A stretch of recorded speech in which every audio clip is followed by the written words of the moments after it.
Bonjour bien-aimés dans le Seigneur. C'est encore une grande joie pour moi de nous retrouver dans la maison de notre Père, d'adorer le Seigneur, de répandre nos cœurs devant le roi des rois, le Seigneur des seigneurs, notre Créateur. C'est lui qui nous donne la vie. C'est lui pour qui et en qui nous existons. C'est celui qui t'a donné le souffle de vie, qui m'a prêté ce souffle de vie pour que je me mette au-devant de vous afin de partager sa parole aujourd'hui. Merci à la chorale pour ce moment d'adoration où nous étions emballés au trône de la grâce. Aujourd'hui, j'aimerais partager avec nous un texte. J'aimerais que nous puissions ensemble réfléchir de la façon que nous nous offrons au Seigneur.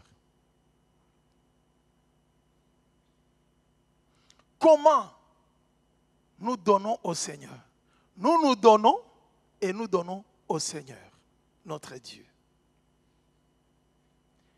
Et ensemble, nous allons voir les conséquences des gestes que nous posons en donnant au Seigneur. Pour ça, j'aimerais que nous puissions lire Genèse chapitre, je commence par le commencement de la Bible, le livre de Genèse, qui nous parle de la création, de toutes choses. Genèse chapitre 8, le verset 22. Genèse 8, 22. Multimédia, vous allez nous projeter. C'est notre verset clé. Même si nous prendrons d'autres versets pour expliquer, n'oubliez pas ce verset clé que nous avons, Genèse 8, 22. C'est un principe que nous allons retenir. Nous allons lire ensemble. Je ne veux pas qu'on lise dans plusieurs versions. Chacun va suivre, il va lire dans sa version. Mais j'aimerais qu'on se concentre tous pour lire ce qui nous est projeté. Aussi longtemps que la terre subsistera, semailles et moissons, froid et chaleur, été, hiver, et jour et nuit ne cesseront jamais. Nous relisons encore. Aussi longtemps que la terre subsistera, semailles et moissons, froid et chaleur, été, hiver et jour et nuit ne cesseront jamais. Prions le Seigneur.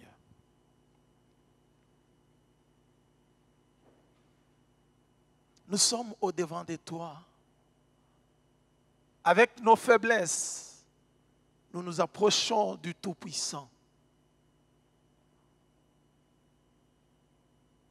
pour qu'il puisse nous réconforter, nous transformer, nous changer par sa parole. Pour qu'il puisse renouveler notre mentalité de comment nous offrir à lui et lui offrir ce que nous avons. Père, je ne suis pas digne. Je ne suis pas digne de me mettre devant ton peuple que tu t'es choisi pour leur parler. Mais c'est toi qui nous as choisis comme des instruments pour, Seigneur, transmettre ta parole au milieu de ton peuple. Je te prie dans le bon et précieux de Jésus que le Saint-Esprit transmettre à chacun ce dont tu as besoin pour la vie avec toi, au nom de Jésus-Christ.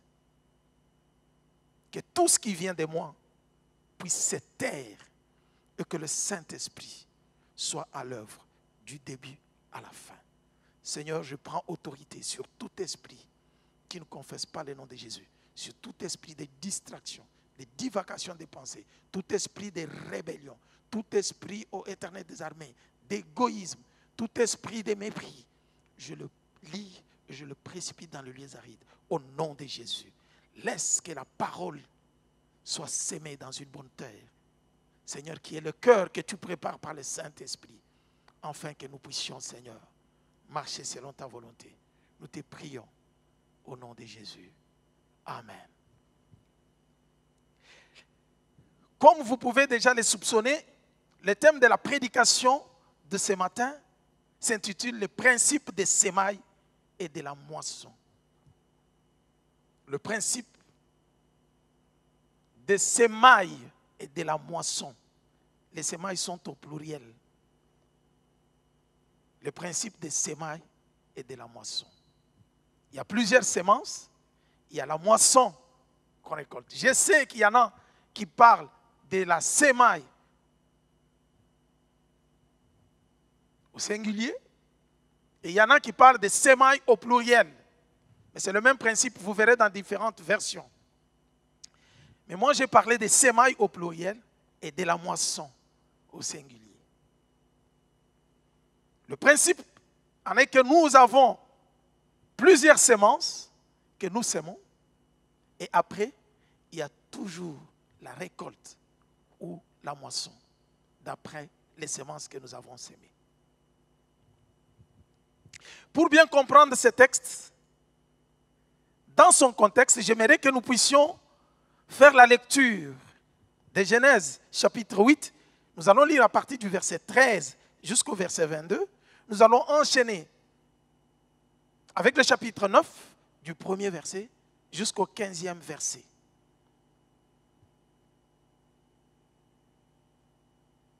Maintenant, chacun peut se concentrer pour lire dans sa version et comprendre les textes comme il a l'habitude de lire sa Bible. Peut-être tu aimes beaucoup Louis II, peut-être c'est français courant, peut-être c'est paroles de vie. Maintenant, comme nous avons tous compris les principes et les thèmes de ce message, nous pouvons prendre nos Bibles pour lire afin de comprendre les contextes. Genèse 8, 13 à 22, 9, de 1 à 5. L'an 601, le premier mois, le premier jour du mois, les eaux avaient séché sur la terre. Noé ôta la couverture de l'arche. Il regarda et voici la surface de la terre avait séché. Le second mois, le 27e jour du mois, la terre fut sèche. Alors Dieu parla à Noé en disant, « Sors de l'arche, toi et ta femme, tes fils et tes filles et tes femmes, et les femmes de tes fils avec toi. Sors de l'arche, toi et ta femme, tes fils et les femmes de tes fils avec toi. Fais sortir avec toi tous les animaux de toute chair qui sont avec toi, tant les oiseaux que les bétails et tous les reptiles qui rampent sur la terre.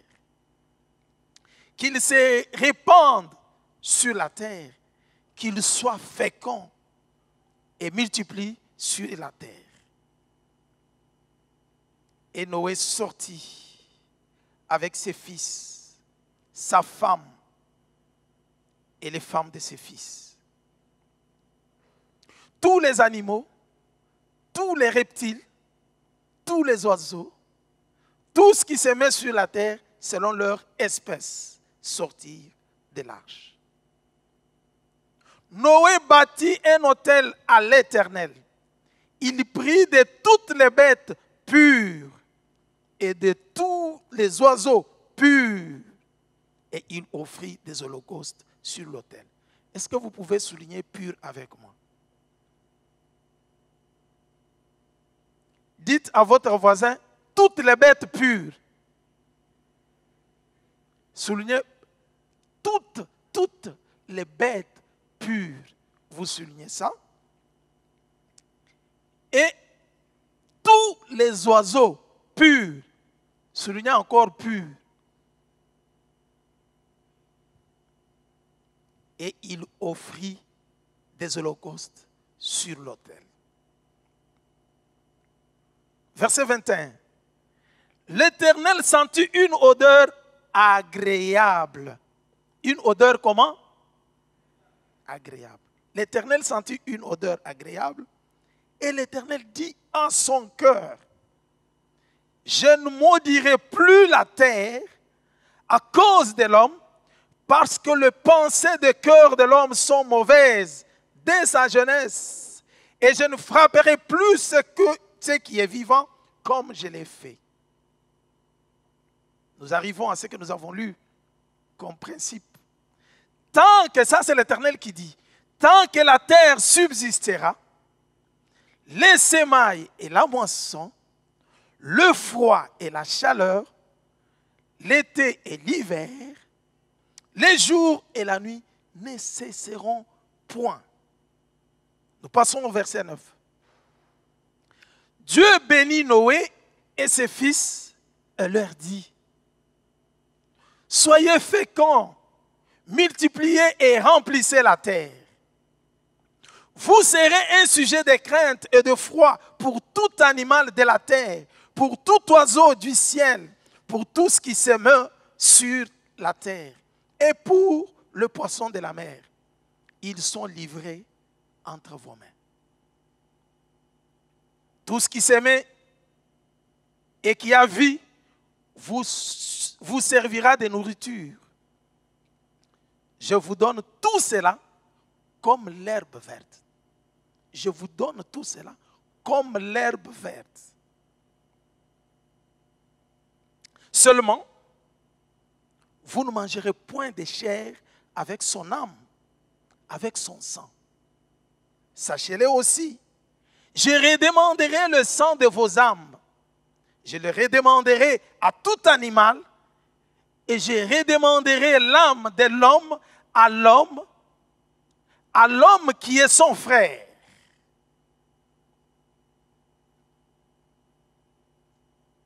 Ajoutons le verset 6. Si quelqu'un verse le sang de l'homme, par l'homme son sang sera versé, car Dieu a fait l'homme à son image. Amen. Le principe des semailles et de la moisson. Je pense qu'à la lecture de ces textes, beaucoup de gens se rappellent et se souviennent de toutes les prédications que nous avons déjà eues sur cette histoire de déluge. C'est dans ce contexte de déluge que nous voulons parler aujourd'hui de l'offrande de Noé devant le Seigneur. Vous savez, l'histoire des déluges, c'est une belle histoire, une bonne histoire de la Bible. Des fois qu'on raconte aux enfants, depuis qu'on était enfant, on nous racontait ça par nos parents, pour ceux qui sont chrétiens. Pour ceux qui ne sont pas chrétiens, peut-être c'est quand vous avez grandi, que vous avez appris ça quand vous êtes venu au Seigneur. Pour ceux qui étaient à l'école des dimanches, ça a déjà commencé, on leur parle de Noé.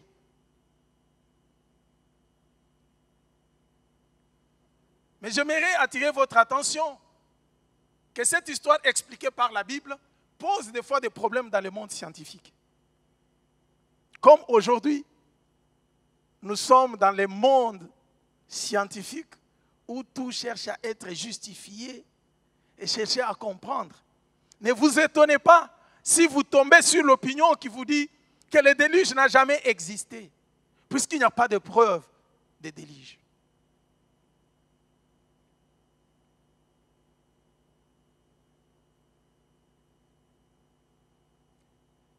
L'absence de preuve n'est certainement pas toujours la preuve de l'absence. Ce n'est pas puisqu'on n'a pas découvert aujourd'hui que réellement ça n'a pas existé, c'est ce que je vais dire.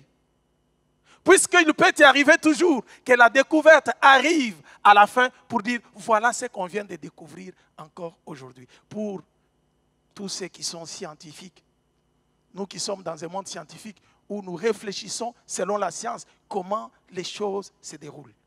Mais cependant, j'aimerais attirer notre attention que les archéologues ont cherché à voir si réellement il y a des traces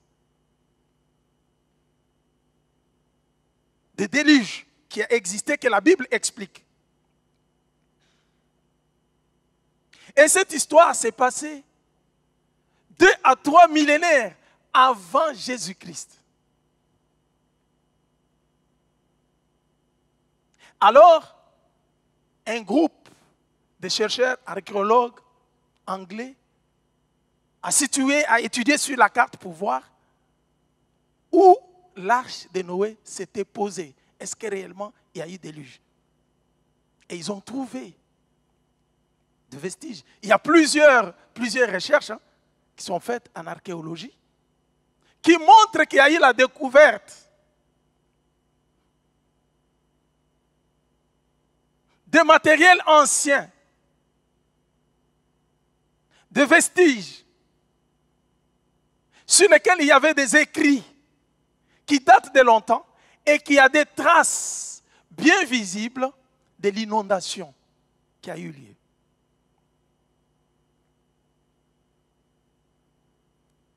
Et les historiens placent cela à l'époque de la Syrie. Assyrie, pas la Syrie. À l'époque, pour ceux qui ont fait l'histoire de la Bible, à l'époque de Gilgamesh. On a trouvé une histoire semblable, racontée par un roi.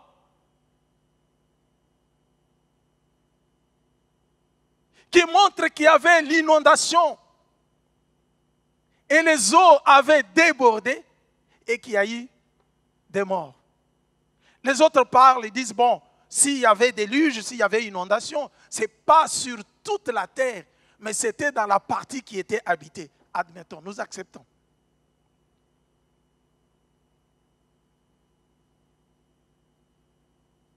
C'est cette histoire qui rattache à une grande inondation qui a fait naufrage, qui a fait destruction, que la Bible explique d'une manière claire que c'était les conséquences de la colère de Dieu suite au péché et à la désobéissance de l'homme.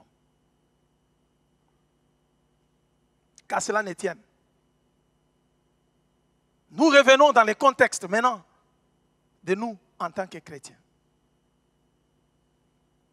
Vous verrez que nous avons choisi ce texte à partir de Genèse. Parce que dans notre Bible, Genèse nous explique l'origine du monde. L'origine de la création. C'est en Genèse que nous tirons les principes que Dieu est en train d'établir pour la vie, pour le bon fonctionnement du système et de la vie dans le monde. Et c'est par là que j'aimerais qu'on commence aujourd'hui avec ces principes. Et le dimanche prochain, nous allons continuer toujours avec ces mêmes principes.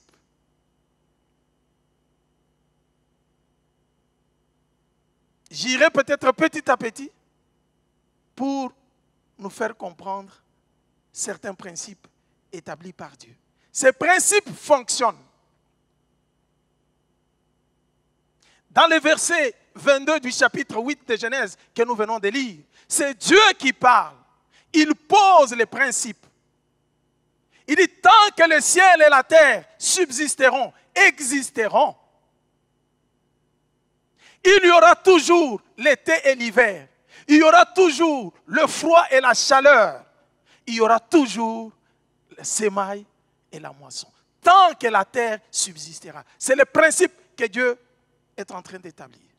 Et ces principes existent aujourd'hui. Et pour certaines personnes, ils sont découragés, peut-être perturbés, quand ils attendent dans l'église qu'on parle de la semaille et de la moisson. Ils disent que c'est une façon d'escroquer les gens. Mais ils vivent l'été, ils vivent la chaleur, ils vivent le froid, ils vivent le jour, ils vivent la nuit, mais ils n'ont jamais contesté ça. Mais quand on parle de la semaille et de la moisson, ils contestent. Alors que chaque geste que nous sommes en train de poser, quand vous les envoyez dans le monde scientifique, ils vont vous dire, c'est lui qui sème le vent, récolte la tempête.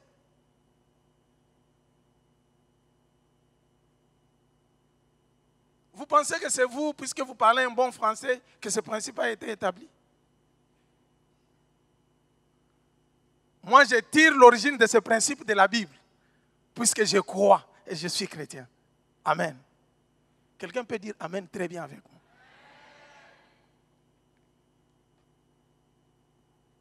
Revenons sur cette petite histoire du déluge. À quoi ça ressemble? Nous sommes dans quel monde? Si vous prenez le premier chapitre de Genèse, il pose déjà les bases de la création.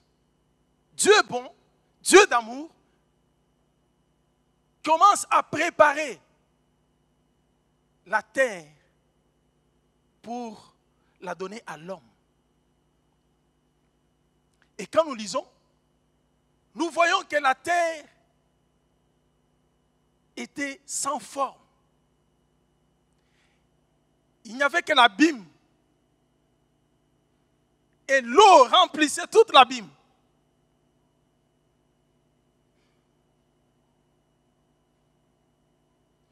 Et on nous précise, Genèse, le premier chapitre, que l'Esprit de Dieu s'est mouvé sur l'eau. Donc l'eau couvrait toute la surface de l'abîme. Il n'y avait pas de terre, il n'y avait pas la séparation des choses. Mais on nous dit qu'il y avait l'Esprit de Dieu. Quand on parle de l'Esprit de Dieu, on parle de souffle, des fois on parle de souffle de Dieu. Parce que l'origine hébreu de ces mots, roi, veut parler de souffle. C'est ça l'esprit. Et on nous dit qu'il y avait la présence de l'esprit. Et Dieu parle, il commence à séparer. Il fait la séparation, il crée la nuit et le jour. Il sépare le masse des eaux. Il dit qu'il y a une séparation entre l'eau qui est sur toute la surface de l'abîme. Qu'une partie des masses d'eau monte, et cette partie est montée, et une autre partie est restée sur la terre. Et Dieu ordonne à la partie qui est restée sur la terre de commencer à s'organiser pour se regrouper et laisser une masse de terre visible. Et vous verrez qu'on nous parlera, dans d'autres versions françaises, on nous parle de l'océan.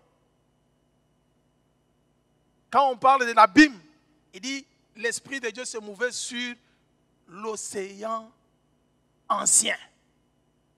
Donc c'est pour vous donner juste l'idée de la masse d'eau qui était là. Parce que quand vous regardez l'océan, vous ne pouvez pas voir le bout si vous êtes ici. Vous verrez comme si le ciel est en train de toucher l'eau. Et on disait qu'il n'y avait pas cette séparation. La séparation est arrivée maintenant quand Dieu a ordonné et la masse de terre est sortie des eaux. Et c'est Dieu qui a fixé les limites des eaux pour qu'ils ne débordent pas sur la terre. Et c'est à ce moment-là qu'il a commencé à faire ressortir les arbres, toute la verdure que nous voyons, qu'il a commencé à parler pour qu'il y ait les animaux, les poissons qui sont dans la mer, que nous voyons. Et il ordonne que chaque créature qu'il a créée puisse se multiplier selon son espèce. C'est là que je tire le principe de la reproduction selon les espèces. Quand vous lisez très bien Genèse, vous verrez que Dieu crée et il donne maintenant de l'ordre afin que l'espèce créée puisse se reproduire. Il en était même avec l'homme. Mais Dieu a préparé d'abord la terre, il a préparé un très beau jardin, que vous connaissez, les jardins d'Éden, avant que l'homme n'arrive. Donc nous voyons l'image de la création, de la première création. Il y a le souffle qui est là, il y a l'eau, il y a la séparation de ces eaux, pour que la terre puisse ressortir, pour que les arbres, la verdure puisse apparaître. Et c'est après que Dieu vient créer l'homme. Il le crée, il lui donne le pouvoir. Il lui donne le pouvoir d'être le gestionnaire de tout ce qu'il a créé. Il dit à l'homme maintenant, moi j'ai créé, maintenant c'est à toi de gérer ce que j'ai créé. Quand nous lisons le récit de la création, Genèse 1 et Genèse 2, vous verrez toujours que dans ces récits, on fait ressortir l'amour de Dieu. Lui qui est le créateur de toutes choses, il crée tout et il cède la gestion à l'homme. Il dit, tu es le maître, il donne le pouvoir sur les animaux, sur les herbes. À ce moment-là, il dit à l'homme, si vous lisez Genèse chapitre 1er, il dit à l'homme, je te donne toute herbe des champs comme nourriture. Là, l'homme, si vous lisez très bien, l'homme était encore herbivore. Il ne mangeait pas la viande. Lisez très bien dans la nourriture que Dieu a donnée à l'homme. Et après, dans le chapitre 2 de Genèse, on nous présente encore les récits où on nous montre toujours la création et l'amour de Dieu. Dieu crée toutes choses, il les amène vers l'homme pour que l'homme puisse nommer tout ce que Dieu a créé. Afin que ce que Dieu a créé puisse porter le nom que l'homme donnera. Quel amour! Et l'image de ce Dieu, c'est un Dieu qui se met au service, qui travaille pour maintenant donner le privilège à l'homme. Il dit, c'est toi le gestionnaire de tout ça. Quel amour! Bon, il pouvait dire, vous savez, même nous, les parents qui sont ici, ils savent. Moi, j'entendais certains parents dire à leurs enfants, vous blaguez, hein? Puisque vous me voyez rouler dans la voiture. Il y avait un monsieur que je connais bien qui a beaucoup d'argent. Il dit à ses enfants, vous êtes en train de jouer puisqu'on vous prend dans la voiture, on va vous déposer à l'école, vous étudiez dans des meilleures écoles, vous revenez, vous avez à manger, vous ne fournissez aucun effort, mais demandez comment moi j'ai souffert. Je me promenais avec les habits déchirés. Je n'avais personne qui pouvait payer les études pour moi. Si vous blaguez comme ça, je vous dis, je ferme les robinets, c'est mes biens. Un papa qui dit à ses enfants. Alléluia. Mais nous avons un Dieu d'amour. Le seul créateur qui dit non. Tout m'appartient.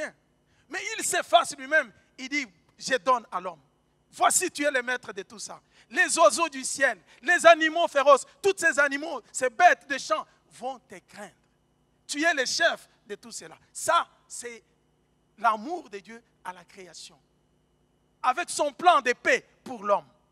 Il met l'homme dans un confort. Mais quand vous lisez le chapitre 3, la désobéissance de l'homme arrive. C'est là que le diable, jaloux des responsabilités que l'homme avait, il vient demander à l'homme, il vient tenter l'homme, il vient persuader l'homme, il vient, je ne parle pas de persuader, persuader c'est pas bon, il vient séduire. Parce que c'est le séducteur. Il vient séduire l'homme pour lui dire non, alors que c'était par jalousie. Il dit, moi, je n'ai pas tous ces privilèges. On m'a chassé, mais comment l'homme est devenu le maître de tout ça devant Dieu? Il oblige l'homme, il pousse le cœur de l'homme à se révolter contre Dieu, à désobéir à Dieu. Et c'est là que la mort est arrivée. Et regardez, c'est à ce moment-là que l'homme a perdu l'autorité qu'il avait. Puisque le maître de tout ce que Dieu avait créé s'est rebellé à l'Éternel, la nature tout entière en a payé le prix. Et toute la nature est devenue rebelle à Dieu. L'homme ne pouvait plus cohabiter, ne peut plus cohabiter avec les serpents venimeux, avec les lions, avec les bêtes, puisqu'il s'est rebellé à celui qui lui avait donné le pouvoir et il a perdu son pouvoir qu'il avait devant la créature. Et le diable était très content. Et c'est ainsi que la multiplication du péché a continué sur la terre. Vous verrez le chapitre 4 de Genèse. Et chapitre 5 commence à nous donner la généalogie de la descendance de ces gens. Quand vous arrivez au chapitre 6, vous verrez à partir du premier verset l'introduction du péché. Comment le péché a atteint son point culminant. Et ça, énervé Dieu. C'est par là que l'histoire de Noé commence.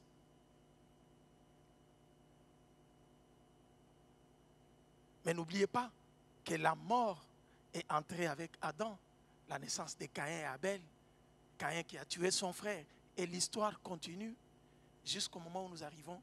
On dit, lorsque les habitants des cieux, au chapitre 6 de Genèse, lorsque les habitants des cieux, vu que les hommes se sont multipliés sur la terre, comme si cela ne suffisait pas, le diable n'était pas content. Avec ces anges déchus, ils disent, maintenant, qu'est-ce qu'il faut faire? Il faut aller encore s'aimer la mauvaise semence de la désobéissance dans l'homme pour que l'homme devienne toujours mauvais, qui se rebelle à Dieu.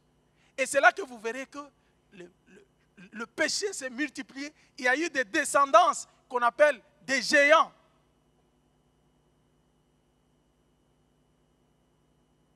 Qui pouvaient tuer sans pitié.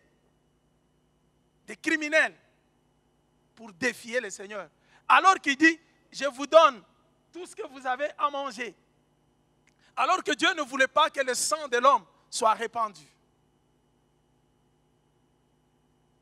C'est dans cette création, quand nous arrivons au chapitre 6, que l'histoire de Noé commence. Vous verrez que le père de Noé,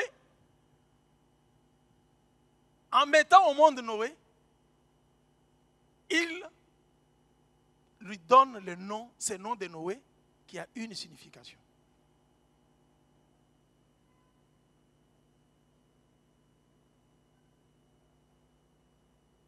Il veut, je paraphrase pour ne pas prendre beaucoup de temps dans la lecture. Il dit, par cet enfant, le Seigneur nous fera grâce pour la terre qui a été maudite à cause de l'homme. C'est ça la signification du nom de Noé.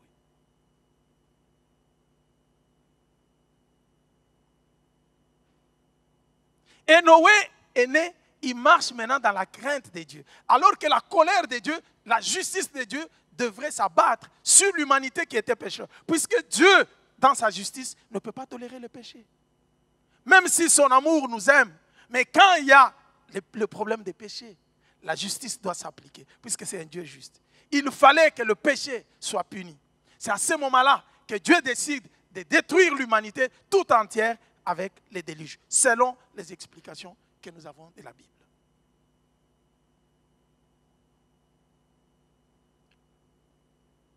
Mais dans son amour, il regarde qu'il y avait un homme, Noé, et ses fils, qui marchaient dans sa crainte. Et c'est comme ça qu'il parlait à Noé de fabriquer l'arche, puisqu'il va détruire la terre tout entière. Et c'est comme ça que l'histoire des déluges est expliquée dans la Bible. Noé l'a fait pendant qu'il construisait l'arche. Vous savez qu'il a parlé aux gens de mauvaise vie. Les gens ne voulaient pas les croire, ne voulaient pas l'accepter. Il est traité d'un fou. C'est comme aujourd'hui, pour ceux qui prient, il y a dans le monde, dans d'autres mondes, on les regarde comme ça, on dit, mais est-ce que tu as vraiment la tête? Tu raisonnes, tu as la raison? Comment tu expliques ta foi? La foi, c'est une folie, bien-aimée. Alléluia. Par ma foi, je ne saurais pas t'expliquer comment les choses vont arriver, mais je sais très bien qu'à la fin, ça va arriver. Je n'ai pas un bon raisonnement pour te montrer noir sur blanc, avec preuve par 9, que nous allons aboutir à tel résultat. Mais je sais que par la déclaration du Seigneur, ce qu'il a déclaré va s'accomplir. C'est ça la vie de la foi. Cette folie est difficile à expliquer. Noé construit l'arche. Le jour que le déluge arrive, les gens croyaient que c'était de la blague. Le déluge a commencé. Comme vous connaissez l'histoire de Noé, quand les gens ont vu que l'inondation dépassait, ils commençaient à chercher à entrer dans l'arche. Alors que Dieu avait demandé à Noé de faire entrer dans l'arche les espèces de tous les animaux qu'il a créés, 2 à 2, dans l'arche. Et Noé l'a fait. Il a fini de le faire. Ferme. Quand Dieu lui dit, entre maintenant dans l'arche, toi, tes fils et les femmes de tes fils. Noé entre. Dieu ferme et c'est fini. Quand le déluge a commencé, les gens ont été surpris quand le déluge a commencé. Ils n'en pouvaient rien. Ils pouvaient venir toquer. Noé, ouvre pour nous. Noé disait, mais même si j'ai la bonne volonté d'ouvrir, je n'ai pas la possibilité de le faire, puisque la clé est entre les mains de Dieu. Alléluia. Et c'est comme ça qu'il y a eu destruction de l'humanité tout entière. Dans cette image, je vois que Dieu rassemble les masses d'eau qu'il avait séparées dans les cieux. Il ouvre les robinets célestes et la terre pour redonner la première forme, la destruction, et remettre le monde dans le chaos total qui était avant, la destruction de tout, puisque l'homme s'est rébellé à Dieu. C'est Noé, ses fils, sa femme, ses fils, et les fils les femmes de ses fils étaient dans l'arche, et tous les animaux.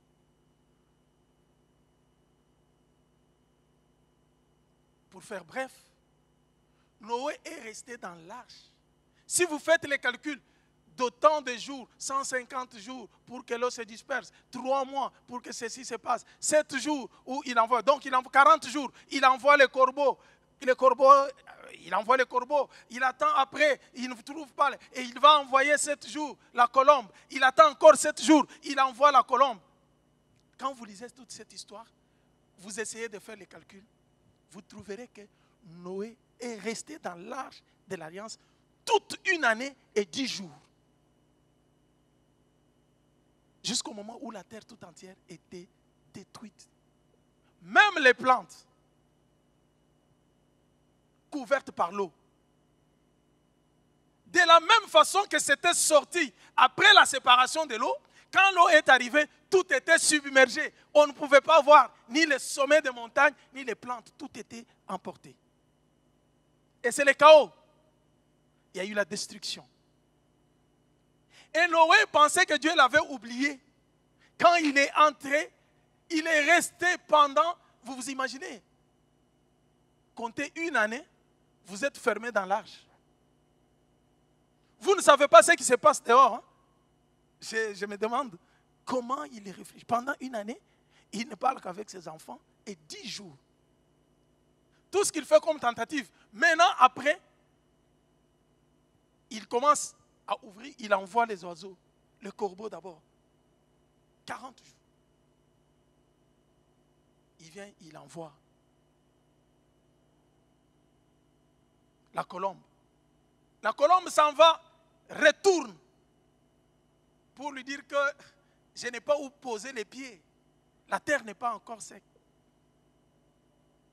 Noé attend encore 7 jours et il envoie. Ce n'est pas pour rien, bien-aimé. Après la destruction du monde, Dieu commence un nouveau plan de la nouvelle naissance, la naissance d'une nouvelle génération qui pouvait marcher dans la crainte de son nom.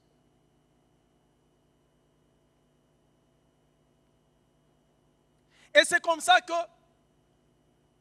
on nous présente ces récits de la création d'une autre façon. Quand Dieu décide d'arrêter avec le déluge, regardez quand vous allez faire la lecture très bien de cette histoire que je vous recommande de faire à la maison, vous verrez que pour que la terre sèche, il avait fallu que Dieu ordonne qu'il y ait un vent qui souffle, le souffle, pour emporter l'eau. Enfin qu'il y ait la terre qui apparaisse, enfin qu'il y ait encore les arbres qui ressortent. Et pourquoi la colombe devrait, notre ami Noé devrait attendre 7 jours et 7 jours pour refaire le travail?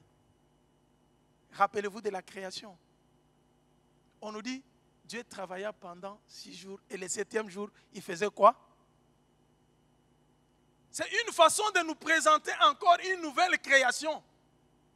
Après la destruction de la première génération de péché,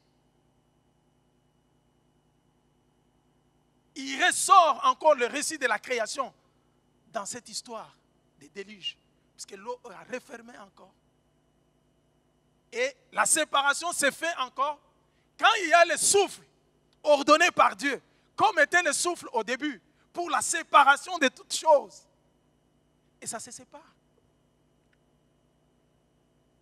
Et c'est quand la colombe s'est posée que Noé a compris que maintenant, avec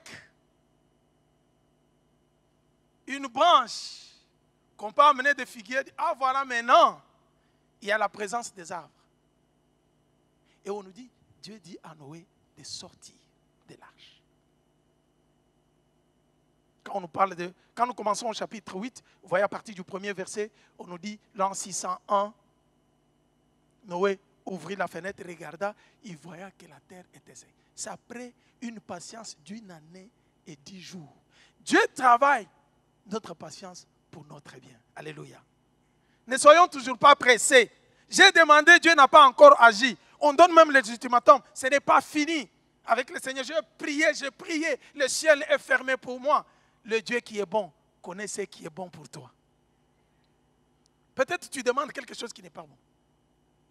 Et c'est comme ça que Dieu nous instruit dans la patience. Soyons patients avec le Seigneur.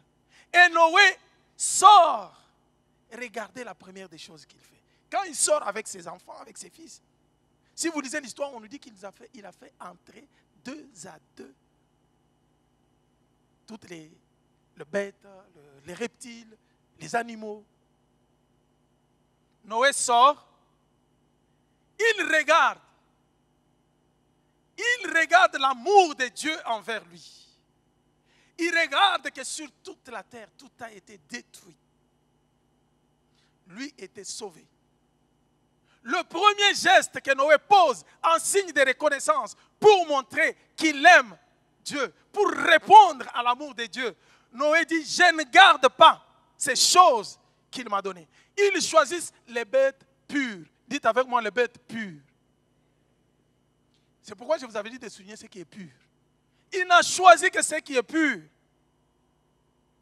Et il prend, il adore le Seigneur. Il met en holocauste, il brûle ça. Alors qu'on nous a dit qu'il y en avait 2 à 2. Il dit, bon, quand je prends ça, la paix, quand je prends ça, c'est fini, il n'y aura plus la reproduction. Mais comment ça va se multiplier? Il pouvait raisonner comme nous à cette époque. Bon, à notre époque ici, on dit, ben, imaginez-vous, c'est lui qui m'a dit de prendre 2. Mais il sait que c'est à partir de ces 2 qu'il y aura la multiplication. Mais comment je vais encore lui donner ça? Si je lui donne, je perds. Peut-être je ne serai même plus dans sa volonté. Si on veut justifier son égoïsme pour chercher à garder ce qu'on a. Mais Noé regarde l'amour de Dieu pour sa vie. Il pouvait mourir comme tout le monde, lui et sa famille. Il pose les gestes, l'offrande qu'il donne au Seigneur.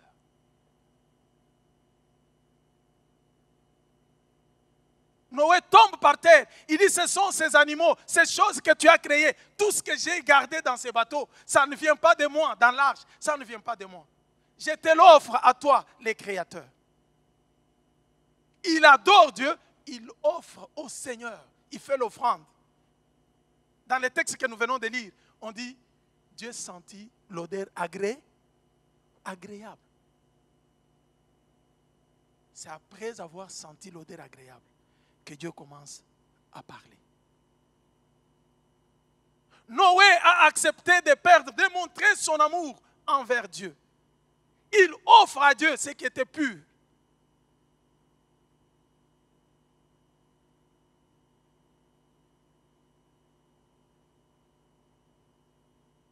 La réponse de Dieu ne tarde pas à venir avec l'offrande de Noé.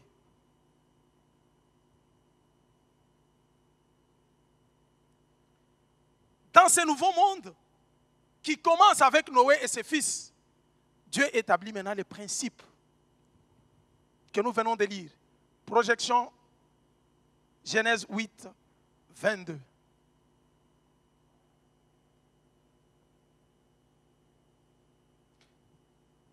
Dans le monde nouveau, commencé après les déluges, Dieu parle. Il dit aussi longtemps que la terre subsistera. La loi des semailles et des moissons existera toujours. Le froid et la chaleur existera toujours. L'été et l'hiver existera toujours. Le jour et la nuit ne cesseront jamais. Allons au verset 9 maintenant. Regardons ce qui arrive. Chapitre 9, pardon. Chapitre 9. À partir du premier verset. Dieu bénit Noé. Bien-aimé, quand on vient avec l'offrande devant le Seigneur, on l'offre ce que nous avons. On accepte de l'honorer, de l'adorer avec ce qui nous appartient. Dieu nous bénit toujours. Dites Amen très bien.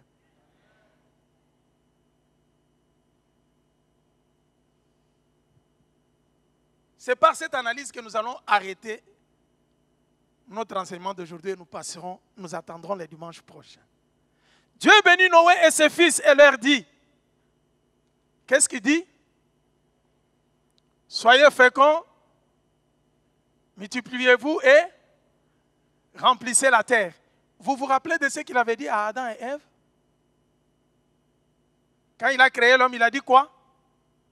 Soyez féconds, multipliez-vous et remplissez la. Noé devient le nouveau Adam de la création. Je ne dis pas qu'il est Adam, puisque la Bible nous présente que deux Adams. Le premier, mais je dis, Noé à son tour joue maintenant le rôle, prend les privilèges, prend les bénédictions que Adam avait perdues dans les jardins d'Éden. Je ne sais pas si nous voyons ça. Il bénéficie de ça à cause de l'offrande qu'il a offerte au Seigneur.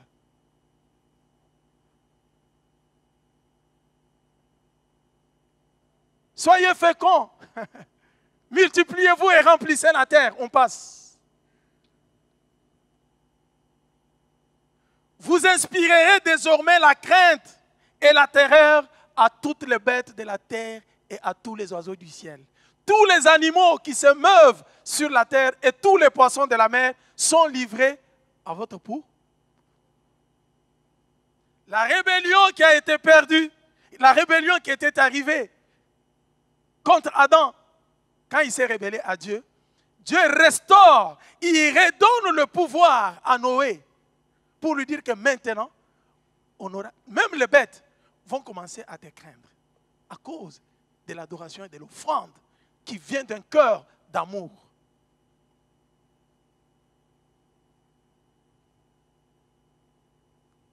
On peut passer, verset 3. Tout ce qui remue et qui vit vous servira de la nourriture. Au même titre que les légumes et les plantes, je vous le donne tout cela. C'est à partir de ce jour, quand Noé a offert à Dieu les animaux, que Dieu dit, bon, il a accepté de perdre. Maintenant, depuis là, l'homme ne mangeait que les herbes du champ. Le fait de lui offrir ces animaux, Dieu donne le pouvoir à l'homme. Il dit, maintenant, je te donne même les animaux que je ne t'avais pas autorisé de manger, je te les donne. Bien-aimé, dans les systèmes avec le Seigneur, quand on donne au Seigneur, on n'est pas toujours perdant. Mais c'est pour notre bien. Dieu veut voir juste notre cœur. Qu'est-ce que nous avons que nous n'avons pas reçu de Dieu?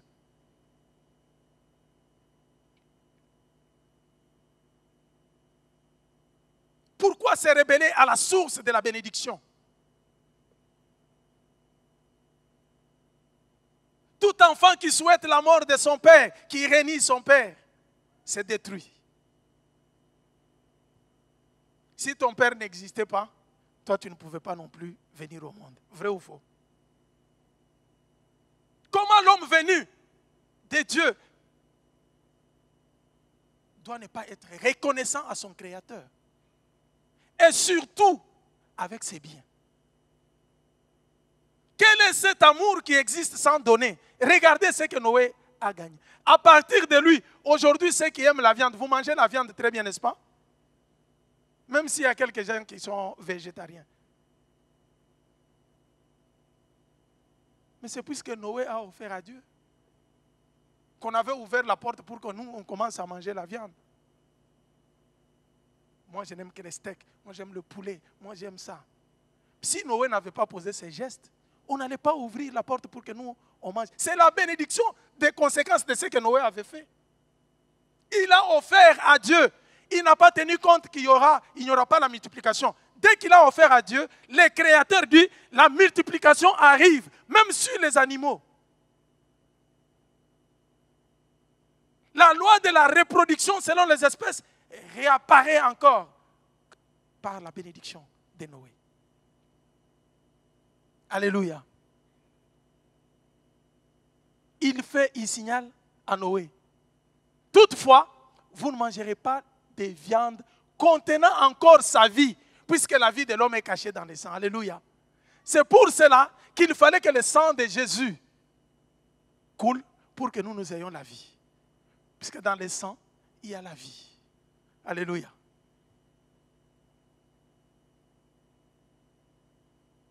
Pourquoi ne pas manger le sang? Il lui explique. Puisque je redemanderai à tout celui qui verse le sang, que ce soit les animaux, que ce soit les hommes, si vous versez le sang de l'homme, Dieu te le redemandera. Mais nous sommes dans le monde qui oublie tout ça. Mais j'aimerais attirer notre attention sur le principe avec le Seigneur. Ce principe est le principe de qui perd gagne. C'est juste ce qui est vrai. Aujourd'hui, dans notre église, cette assemblée s'est réunie dans l'assemblée générale. Même si j'étais allé représenter l'église à la Seva, mais j'étais informé qu'il y a eu l'assemblée générale. Et dans l'assemblée générale, les gens ont décidé. Et je me rappelle moi-même quand je suis venu ici, j'ai dit, les gens réclament qu'il fait très chaud pendant l'été, il fait froid pendant l'hiver. On a tenté, on a acheté les chauffages qui sont là. Les autres disent, ça ne va pas. On met seulement ici devant, les autres s'empêchent. On a dit, bon, maintenant, nous allons lancer des travaux. Rendons notre temple beau. C'est pour nous-mêmes. Ça même, ce n'est pas encore le Seigneur qui vient se réfugier ici. Dieu habite dans nos cœurs, non dans les temples fabriqués de mains d'hommes. Nous avons tous décidé. Oui, moi je me rappelle quand j'avais parlé de ça, toute l'assemblée a acclamé. On va mettre la climatisation. Oui, vous êtes prêts? Oui, nous sommes prêts. Les gens ont levé la main. On a lancé l'opération Lèvons-nous et bâtissons. Pour refaire. Je peux vous dire qu'à chaque fois que je regarde la trésorière, je regarde les enveloppes, je vois le montant qui est donné, je peur. Je dis, ce n'est pas possible. David priait, il pleurait, il disait, comment l'arche de l'alliance de Dieu, ce qui fait notre force, peut demeurer dans la tente, alors que moi, je suis dans le palais royal. Non, je ne peux pas tolérer cette histoire. Voici l'homme selon le cœur de Dieu. Je veux me lever pour bâtir la maison au Seigneur. Mais c'est Dieu qui a dit, David, calme un tout petit peu, calme-toi. Je vois ton cœur, oui. Tu es déterminé. Je veux bien le faire. Mais ma justice me montre que tu as beaucoup tué. Tu as beaucoup de sang dans tes mains. Avec ces mains pleines de sang, tu ne peux pas me bâtir la maison. Mais je vais utiliser un enfant qui vient de toi. Quand Dieu nous regarde, il nous regarde même notre descendance. Alléluia. Les biens, les gestes que nous posons aujourd'hui, bien-aimés, soyons conséquents, réfléchissons sur nos gestes, sur les actes que nous posons dans ce monde. Comme on l'a dit, la loi de la semaille et de la moisson, ce que tu sèmes, c'est ce que tu vas récolter. Ne soyons pas des mauvais grands-pères, des mauvais pères qui préparent la mort pour nos descendants.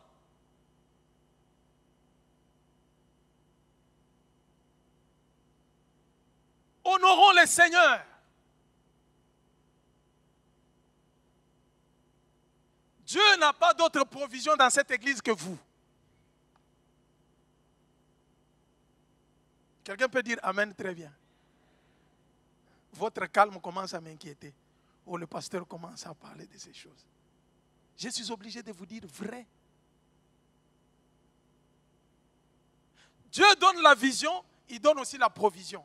Je vais vous dire qu'il est arrivé un moment où je gênais, je priais, j'ai dit Seigneur, on dit notre église est en majorité vraiment étudiants, et les gens qui sont des passages et tout ça. D'accord, mais c'est la provision que tu donnes pour notre paroisse.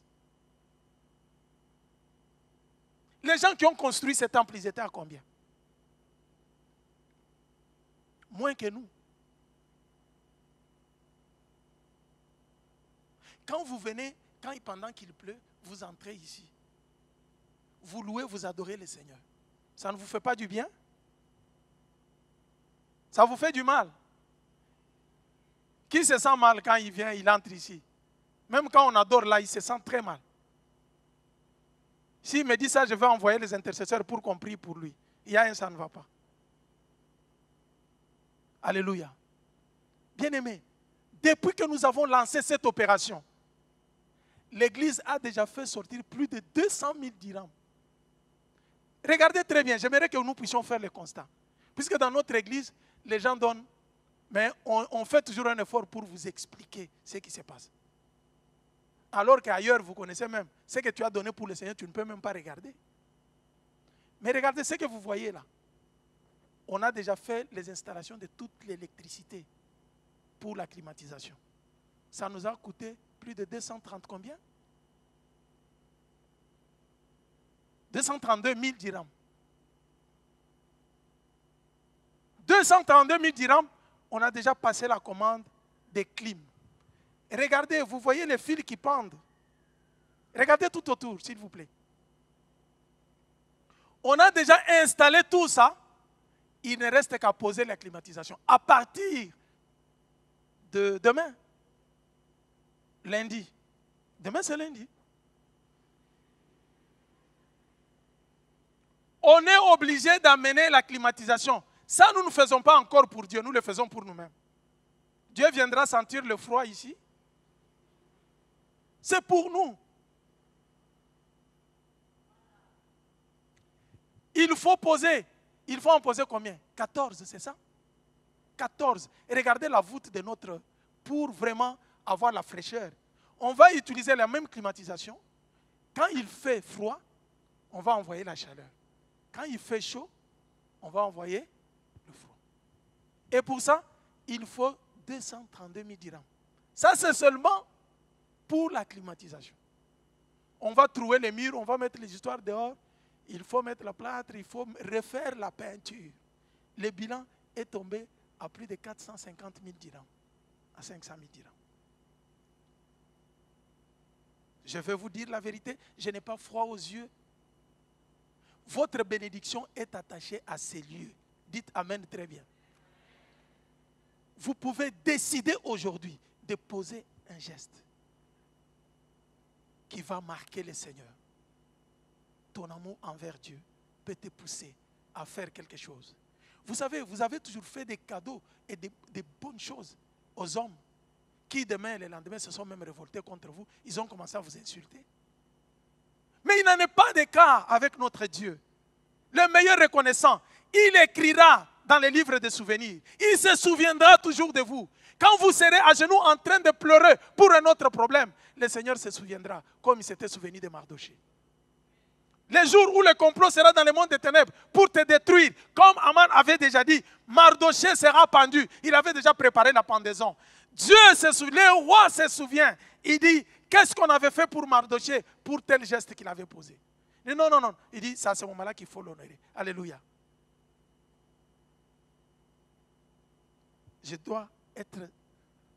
On doit se dire des vérités entre nous. Vous avez vu dans la cour ce que nous avons fait? Et le portail coulissant, n'est-ce pas? Vous avez vu ça? Posez-moi la question, l'argent vient d'où? Posez à haute voix, vous avez honte? Hein? Des États-Unis. Pour qu'on vous arrange ici, il faut que les Américains qui sont chez eux disent, nous allons donner pour nos frères qui sont au Maroc. Pour notre sécurité. Dis-moi, vous priez ici, le Seigneur vous bénit ici. Nous gênons, nous prions pour vous, pour que Dieu vous bénisse. Vous travaillez, on est en train de demander pour l'Église. Jusqu'à présent, les gens font sourde oreille pour donner au Seigneur.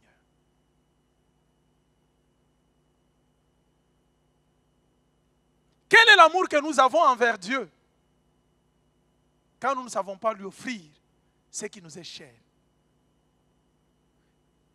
Donner à Dieu, c'est lui dire, regarde mon amour envers toi. À chaque fois que tu veux donner au Seigneur, tu es en train de lui dire, regarde la valeur que je te donne. Puisque les cadeaux que tu fais à quelqu'un montrent toujours la valeur que tu attaches à celui-là. Combien de jeunes gens ici qui vivent dans les aventures avec les jeunes filles, qui se sont déçus, ont fait des gros cadeaux, il prend tout ce qu'il avait comme salaire. Il appelle pour ma chérie. Elle n'est même pas encore ta chérie. Je vais lui offrir quelque chose de bon. Tu viens, tu dépenses tout ce que tu as comme là. Il dit, je peux dormir affamé, ça ne veut rien dire. Ça ne me fera rien, mais pourvu qu'elle trouve que je l'aime. Mais un jour, et il t'a dit, ne m'appelle plus même au téléphone. Oublie mon numéro de téléphone. Coupe. Enlève-moi de ton téléphone. C'est à ce moment-là que les pasteurs vont en avoir. Pasteur, tu peux prier les maux de tête, les maux de l'estomac, les maux de ventre. Bien-aimé. Bien-aimé. Je ne dis pas ça pour nous faire rire, tout simplement, mais c'est pour nous faire réfléchir sur l'amour réel que nous avons envers Dieu. Tant que le ciel et la terre subsisteront, la loi de la semaille et de la moisson subsistera. Je finis cette prédication avec mon témoignage. Je devais faire ma thèse de doctorat. Je n'avais pas de moyens. Quand j'ai fini ce que vous appelez les masters, à notre époque, c'était diplôme d'études supérieures approfondies, ici au Maroc. C'était la dernière année où on commençait les masters. La dernière année où DESA devrait finir pour commencer les masters. Je n'avais pas de moyens, je ne savais pas comment je pouvais faire la thèse de doctorat. Je me suis mis à genoux, ici, dans ce temple. J'ai pleuré, j'ai dit, Seigneur, tu sais que je n'ai pas la bourse du pays. Tu sais que, même en venant, on avait coupé même les primes et tout. Je n'ai plus rien. Comment moi je vais faire la thèse de doctorat dans le domaine de la pharmacochimie? Dieu m'avait mis à cœur de travailler sur les médicaments fabriqués en Afrique et leurs conséquences sur ceux qui prennent ces médicaments. J'ai dit, comment je vais le faire, Seigneur? Je n'ai pas d'argent, je n'ai pas de bourse, je n'ai pas de moyens. Dans la prière, le Seigneur m'a donné le sujet de ma thèse. J'ai formulé moi-même le sujet de ma thèse.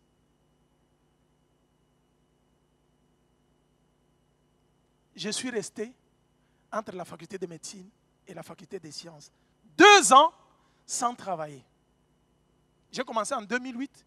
Jusqu'en 2010, d'autres amis avaient déjà travaillé. Ils me disent, mais nous, on est dans la dernière phase. Et j'ai stressé comme pas possible. J'ai pleuré, j'ai dit, Seigneur, c'est fini avec moi. Et pendant que j'ai prié, le Saint-Esprit m'a fortifié. Fais confiance au Seigneur. À ce moment-là, j'avais ma femme. On venait de passer 8 ans de mariage sans enfant. C'est quand je veux entrer en doctorat là, que ma femme tombera enceinte. Sans bourse, sans moyens. J'avais même des difficultés pour payer les loyers. J'ai dit, Seigneur, je me remets à toi. Je n'abandonne pas de te servir, je vais te servir. Tu es le maître de l'or et de l'argent. Tu es capable de me donner une bourse qui peut me faire terminer les études et étonner le monde. Je vais travailler sur ça. Je n'abandonne pas ces projets, même si les autres sont avancés, qu'ils terminent. Je ne suis en compétition avec personne. Tu connais ma marche avec toi. Après cette prière, en 2009, mon fils aîné est né. David. Quand il est né, on m'appelle, on me dit que la coopération technique belge demande aux gens de 3e cycle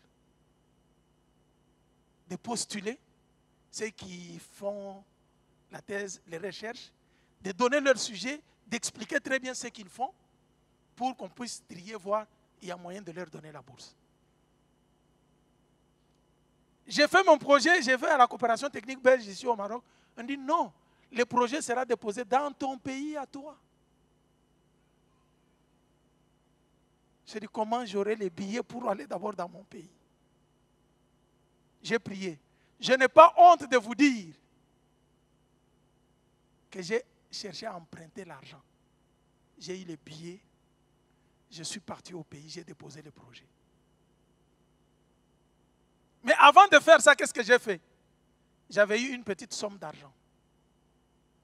J'arrive, j'ai dit, au lieu de garder cet argent pour moi, l'investir dans ma maison, je vais faire la folie de la foi. Je vais demander à Dieu.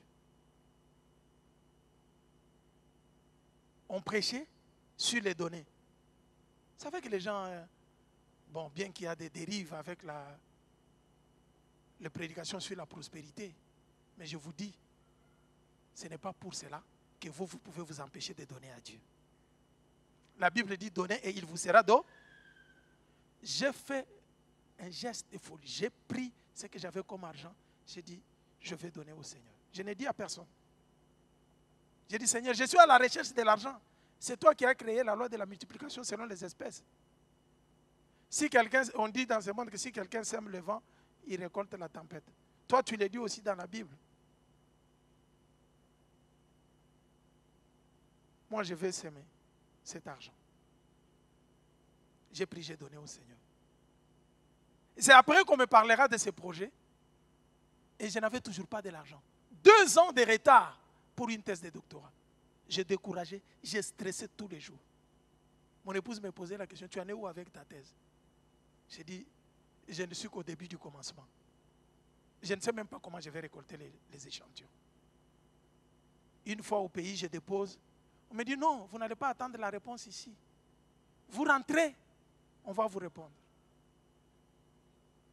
Moi, je croyais que quand on dépose, après 1 semaine, 2 semaines, on vous donne la réponse. On dit, non, vous partez, ça, on va étudier les dossiers, et la coopération technique va étudier, la Belgique va étudier ça, et on va vous accorder. Je suis rentré avec la foi.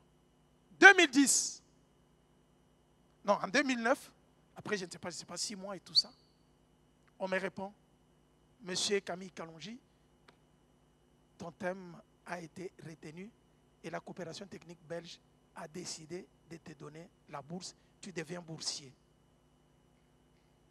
J'ai dit, ah bon?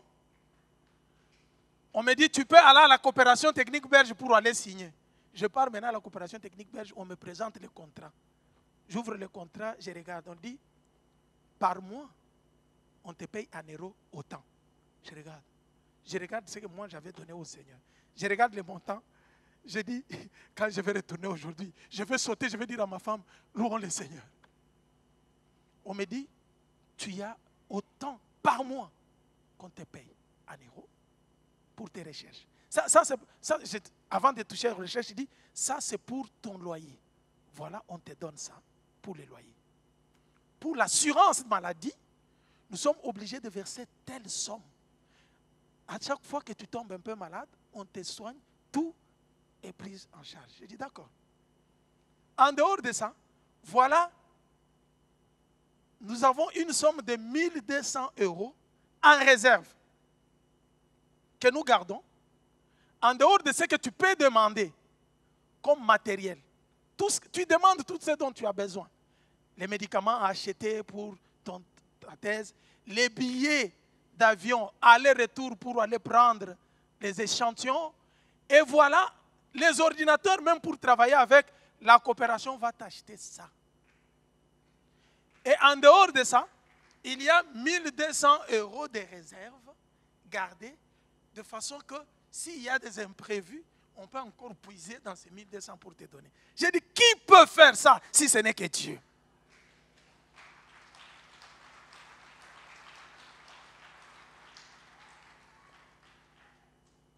Et depuis ce temps-là, j'ai commencé ma thèse de doctorat. J'ai fait mes recherches. Et le Seigneur a été avec moi. 3 ans après, puisque le contrat était de 3 ans. 3 ans après, je soutiens ma thèse de doctorat. Je montre ce que j'avais fait comme recherche. Puisque tu déposes un exemplaire, on va voir ça à la coopération technique belge. On envoie en Belgique pour étudier ça. On regarde, on dit, monsieur, on a beaucoup apprécié ta thèse de doctorat. Pour les recherches, nous renouvelons encore ta bourse d'1 année pour que tu termines tes recherches que tu avais déjà commencées en France sur les médicaments fabriqués en République démocratique du Congo. Bien aimé, j'ai fait 4 ans de bourse pour une petite somme modique que moi j'avais donnée à Dieu. Dieu est le pourvoyeur de toutes choses. Comment vous pouvez offrir à Dieu? Je vous demande qu'on relève ces défis, que chacun se décide. Même si vous êtes de passage, ce n'est pas pour rien que Dieu vous a envoyé aujourd'hui. Permettez-moi, je sais que j'ai débordé, on a dépassé le temps, mais c'est pour quelque chose de très capital pour notre Église. Je vous en supplie, par les compassions de notre Seigneur, que le diable ne vous trompe pas. Tout geste que vous pouvez poser pour Dieu, il vous le rendra. Vous en serez bénéficiaire, n'est-ce pas? Pourquoi? Il y a des gens qui ne peuvent jamais donner à Dieu une grosse somme. Mais ils peuvent faire d'autres dépenses. Si vous ne donnez pas à Dieu, le diable peut toujours s'arranger pour venir vous voler ça d'une autre façon. Il y aura des maladies, vous allez dépenser beaucoup. Combien de bilans il faut faire? Combien de ceci, cela? Vous allez dépenser beaucoup d'argent. Pourquoi pas chercher à poser ces gestes avec le Seigneur, le Créateur de toutes choses. Tant que le ciel et la terre subsisteront, la loi des semailles et de la moisson existeront toujours. Nous allons prier. Que Dieu bénisse sa parole. Calvin, let's go.